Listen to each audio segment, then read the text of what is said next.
My name is Jack Holt. I'm the CEO and founder of Mattr.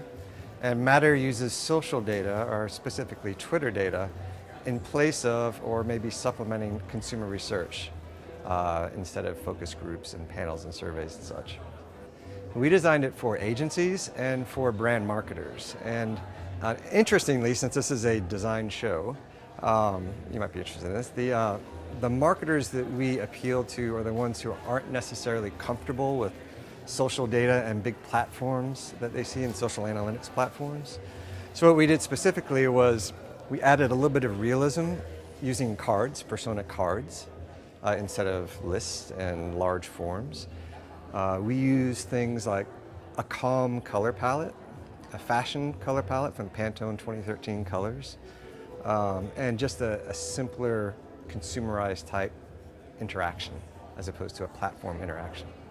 The marketers, in general, and researchers specifically, they don't really have access to an application specifically for them. Right? If they wanted to get any social analytics data, they have to go beg, borrow, or steal from community managers with the big Hootsuite or Radian6 application to try to get some data.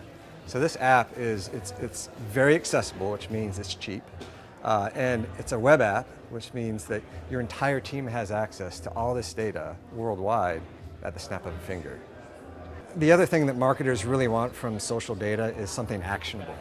They also want that from consumer research, and if you look at the timeline for a consumer research product, all the planning and segmentation and surveys is like this, and then the implementation of a project or a campaign or a product is like that. We're trying to compress that long, several-week process of the consumer reports. How they actually make it actionable is if the CEO taps the CMO, the marketing officer, on the shoulder and says, "We need to grow our market by 10%, then they need to start thinking about it and sweating. Where am I going to find this 10%? So a company like Red Bull would intuit that they don't have enough women engagers or women consumers.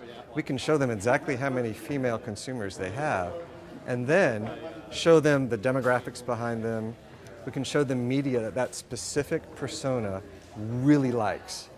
And because we lift their personality from their tweets, we also had that qualitative bit of, this woman is a daring woman and she appeals to exciting, innovative words and content, and she's turned off by corporate speak.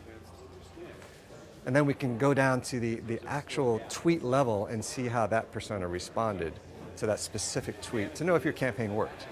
You can go to Mattr, that's mattr.co, and you can sign up for our private beta and get access to this wonderful data immediately. To show how this Mattr app is actionable, if Red Bull wanted to increase their reach to women, they could do a segmentation analysis on women and see that about half of them are daring, and that's the brand personality that Mattr lifts from the tweets. About half are very young. A surprising amount are parents, and most from the United States. Interestingly, their brand sentiment is about 72% positive toward Red Bull and only 68% positive toward the rest of Twitter.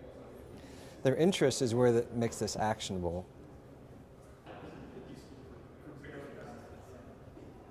Because we need to look for media or celebrities or to sponsor that this persona really likes more than other ones do, so that you could potentially leverage them more. And if we see that this MLB fan cave media property with 6% use, 6% followers for this particular property and way less than 1% for the rest of Twitter. So this is possibly a really good place for Red Bull to advertise to appeal to women fans.